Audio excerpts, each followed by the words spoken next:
Хаан улдуургийн замын цагдаагийн хилцээний хийж хэрэгжүүлсэн үйл ажиллагааны 2026 оны эхний хагас жилийн тайлан. Хилцээний танилцуулга. Тус хилцэн батлагдсан оронтой 49, үүнээс хилцээний дарга 1, чиглэлийн ахлах зохицуулагч 1, ахлах зохицуулагч 1, зөрчил хариуцсан ахлах байцаагч 1, зөрчил хариуцсан байцаагч 3, мэдээлэл холбооны инженер 1, техник зам хариуцсан зохицуулагч 1, урьдчилан сэргийлэх ажил хариуцсан зохицуулагч 1, мэдээлэл судалгааны мэргэжилтэн 1, бичээч цагдаа 1, зохицуулагч 16, цагдаа зохицуулагч 17, энгийн 1, албан хаагч ажилтнтай замын хөдөлгөөний аюулгүй байдлыг ханган ажиллаж байна.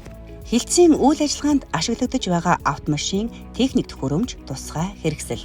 Албаны автомашин 7, сурон 1, скутер 3, суурин компьютер 20, хэд богино долгионы гар станц 18, суурин станц 5, согтуур шалгах драйвер багаж 14, бугуун гав 70, хамгаалт зохицуулт ашиглах түмп 150, дрон 1, осмо камер 1, энгэрийн камер 42, хутганаас хамгаалах бэлээ 20, цахилгаан борохоо 20, тус өдөр тутмын үйл ажиллагаанд ашиглаж байна.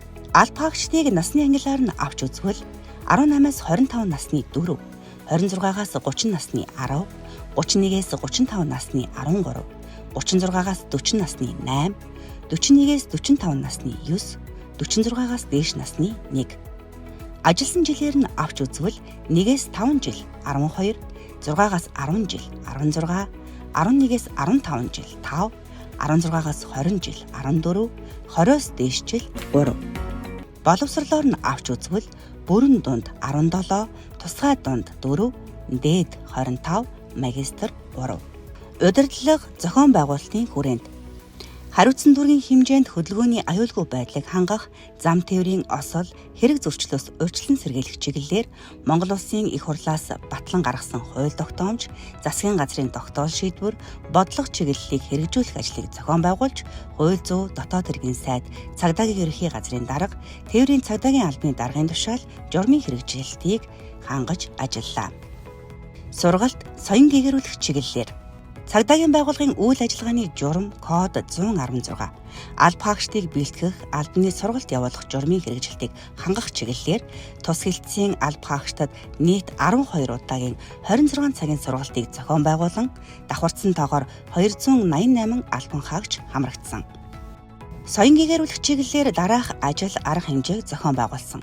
Тухайлбал эрүүл агаар М 2026 Хаан улдуургийн спорт хороотой хамтран алба хаагчдыг спорт зааланд тоглох нөхцлөөр хангасан. Үндэсний шигшээ багийн бэлтгэл сургалтын буудлагын төвтэй хамтран алба хаагчдыг практик буудлага, гар буу, карбин, урт буу болон хийн гар буу зэргээр буудлага хийлгэсэн. Цус хэлбэлт судлалын үндэсний төвтэй хамтран цусаа өгч итгэл түгээе хамтдаа амьдрал бэлгэлээ аянд нэгдсэн. Олон улсын эмэгтэйчүүдийн эрхийг хамгаалах өдрийг тохиолдуулан алба хаагчдын эхнэр, арга гэрийн гишүүдэд хүндэтгэл үзүүлж гарын бэлэг гардуулах ажлыг зохион байгуулсан. Монгол эрс цэргийн баярыг тохиолдуулан тус хилцээс ажил, албан тушаалдаа итгэх санаачлагтай ажиллаж, зөрчил илрүүлэлтээр бусдыгаа манлайлан ажилласан алба хаагчдад талархал, гарын бэлгийг гардуулан ажилласан. Дүүргийн эрүүл мэндийн төвтэй хамтран алба хаагчдыг эрүүл мэндийн урьдчилан сэргийлэх үзлэг оншилгоо эрт илрүүлэгт алба хаагчдыг хамруулсан.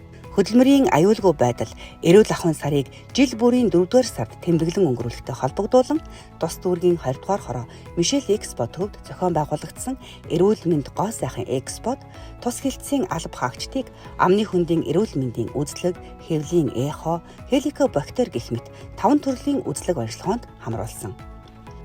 Цагдаагийн ерхий газрын дэд даргын баталсан хариуцлагаар манлайлалын арга хэмжээний хүрээнд алба хаагчид тэдний гэр бүлийн хүрээнд хамтдаа гэр бүлийн өдөрлөгийг зохион байгуулсан.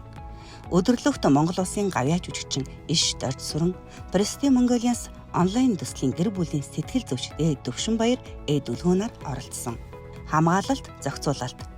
Хуулиар төрийн тусгай хамгаалтанд байхаар тогтоосон албан тушаалтнуудын 23 удаагийн хамгаалт зохицуулалтанд 184 албан хаагч 368 цагийн үүрэг гүйцэтгсэн бол иргэд олон нийтийг хамарсан 6 удаагийн хамгаалалт зохицуулалт зөрчил дутагдaltaгүй ажилласан. Тухайлбал сар шин 2026 Бүрэгдийн баяр 2026, цэргийн андууд дурсамж уулзалт, ялалтын баяр зэрэг хамгаалалт зохицуултыг зөрчил дутагдaltaгүй зохион байгуулсан. Замын хяналт шалгалтаар гудамж замын хяналт шалгалтаар 2026 оны эхний хагас жилийн байдлаар 34,619 зөрчил илрүүлсэн. Согтуугаар тээврийн хэрэгсэл жолоодсон зөрчил 791 буюу жолоодох эрхийн үнэмлэхгүй үедээ тээврийн хэрэгсэл жолоодсон 213. E-полиц аппликейшнаар 2541 зөрчил илрүүлсэн байна. Зөрчил илрүүлтийг бусад дүргүүдтэй харьцуулбал 13%-аас 1.1 дахин илүү илрүүлэлттэй байгаа нь алба хаагчдын гудамж замын хяналт шалгалт сайжирсан эерэг үзүүлэлт гарч байна. Зам тээврийн ослын улмаас 2026 онд нийт 1,552,552,951 төгрөгийн хохирол учирч, үүнээс 1,741,543,847 төгрөгийн хохирлыг нөхөн төлүүлж, хохирол нөхөн төлөвлөлт 89.2%-тай байна. Урьдчилан сэргийлэх хамтын ажиллагаа. Хөдөлгөөний аюулгүй байдал ашиглалтын журмын эсрэг гэмт хэрэг зөрчлөөс урьдчилан сэргийлэх чиглэлээр сар шинэ 2026 захим архи худалдаа, хулгайлах гэмт хэрэг, уусан бол бүү жолоод, улсын бүртгэлийн дугаар, татвар, тээврийн хэрэгслийн бүрэн бүтэн байдал, хяналт шалгалт зэрэг нэгдсэн болон хэсэгчилсэн арга хэмжээнд давхардсан тоогоор 87 цэгт 783 албан хаагчид нийт 9 удаагийн нэгдсэн болон хэсэгчилсэн хяналт шалгалтыг зохион байгуулсан. Шалгалтаар согтуурал гундааны зүйл хэрэглэж тээврийн хэрэгсэл жолоодсон 179, жолоодох эрхийн үнэмлэхгүй тээврийн хэрэгсэл жолоодсон 206, замын хөдөлгөөний дүрмийг зөрчсөн 286 жолоочид 5,720,000 төгрөгийн шийтгэл оногдуулж, цагдаагийн байгууллагын асаап санд эрен сурвалжилж байсан 24 хүн эд зүйлсийг олж тогтоон холбогдох байгууллага албан тушаалтанд хүлээлгэн өгөх ажлыг зохион байгуулсан. Үр дүнг өмнөх оны мөн үетэй харьцуулахад 15.1% өссөн үзүүлэлттэй байна.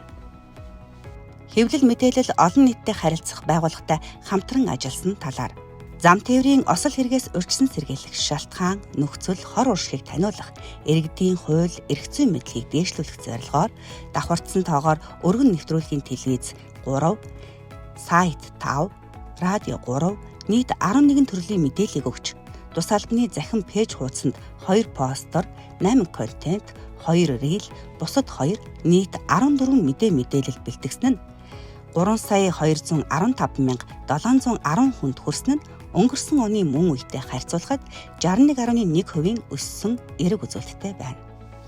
Зам тээврийн осол хэрэгээс урьдчилан сэргийлэх, иргэд жолооч нарын эрх зүйн мэдлэгийг дээшлүүлэх зорилгоор нийт 11 аж ахуй нэгж байгууллагын 1450 ажилтан албан хаагч нарт жолоочийн үүрэг, замын хөдөлгөөний аюулгүй байдал, ерөнхий боловсролын 13 сургуулийн 9-өөс 12 дугаар ангийн нийт 312 багш, 8,324 сурагч, 1,755 эцэг их асран хамгаалагч нарт цахилгаан хөдөлгөөрт ундаг дугуй, сураан сэдэвт сургалтыг тус зохион байгуулсан. Замын байгууламжийн аюулгүй байдлыг хангах ажлын хүрээнд хариуцсан дүргийн нутаг дэвсгэрт замын хөдөлгөөний аюулгүй байдлыг хангах зорилгоор Монгол Улсын замын хөдөлгөөний дүрмийн 1-р хавсралтад заасан 186 тэмдгийн захиалгыг нийслэлийн замын хөгжлийн газар, хаануул авто зам засвар арчлалтын газарт хөрвүүлж, үүнээс хориглох тэмдэг 48, мэдээлэх тэмдэг 10, заах тэмдэг 96, нэмэлт тэмдэг 16, дарааллын тэмдэг 16 тэмдгийг байршуулсан. Дүүргийн нутаг дэвсгэр 20 дугаар хороо гал унтраах 14 дугаар ангиас хаануул дүүргийн замын цагдаагийн хилтээс хүртэл бетон хайс 28 ширхэг, гал унтраах 14 дугаар ангиас зүүн тийш 110 м, цагаан хаалганаас 40 дугаар байрны урт тал хүртэл 130, хаануул дүүргийн уулзуураас урагшаа 300, Мишель Экспо худалдааны төвийн зүүн хойд уулзуураас баруун тийш 177 м төмөр хайснуудыг тус байршуулж, замын хөдөлгөөний аюулгүй байдлыг ханган ажилласан.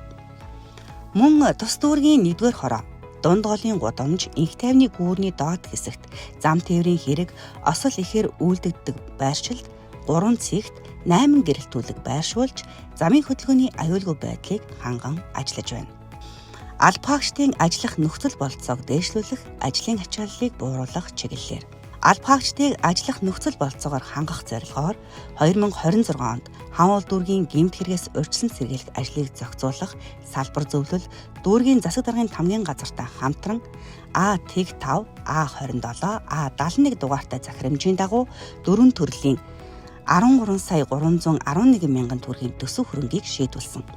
Үүнд хүйтэн нөхцөлд ашиглах гар дулаацуулагч 400 ширхэг, хүйтэн нөхцөлд ашиглах хөл дулаацуулагч 450 ширхэг, албаны автомашинд ашиглагдах шатах тослох материал, албан хэрэгцээнд ашиглагдах принтерийн 6 төрлийн 164 ширхэг өнгөт болон хар хор зэргийг тус шийдвүүлж үйл ажиллагаанд ашиглаж байна. Алба хаагчдын ажлын ачааллыг бууруулах, амралтын цагийг нэмэгдүүлэх чиглэлээр 7 хоногийн бямб нэм гарагийн хуваарийг 4-1 байхаар санаачилсан. Иргэд олон нийтийг чирэгдүүлэхгүй, алба хаагчдад ачаалал үүсэхгүй, осол хэргийн материалд хавсрах лавгааг түргэн шуурхаа авч шийдвэрлүүлэх зорилгоор төрийн захин үйлчлэгийг нэвтрүүлэх чиглэлээр хурдан коск төхөөрөмж F2-ыг хилцсийн байрны хүлээлгийн танхимд байрлуулсан.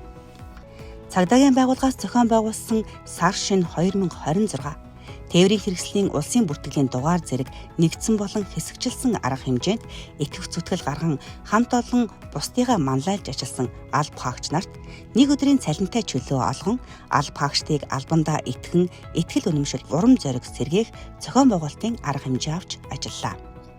Мөн алба хаагчдыг хилцсийн байранд цуглуулахгүй захим хэлбэрээр хурал, сургалт, зөвлөгөөн зэргийг зохион байгуулахад шаардлагадах Zoom платформын 1 жилийн хугацаанд ашиглах эрхийг сунгуулах төсөв хөрөнгийг хаан уул дүүргийн засаг даргын тамгын газраар шийдвүүлсэн. Цаашид тус хэлцээс зам тээврийг осол хэрэгээс урьдчилан сэргийлэх ажлыг шин төвшөнд хүргэж, хүний амь нас, эрүүл мэнд, эд хөрөнгөд учирч буй хохирлыг бууруулах, гэмт хэрэг зөрчлөөс урьдчилан сэргийлэх чиглэлээр төр, хувийн хэвшил, орон нутгийн байгууллагууд болон олон улсын байгууллагуудын хамтын ажиллагааг өргөжүүлэн үе шаттай олон талт арга хэмжээг зохион байгуулахаар төлөвлөж байна. Хаан уул дүүргийн замын цагдаагийн хэлтэс.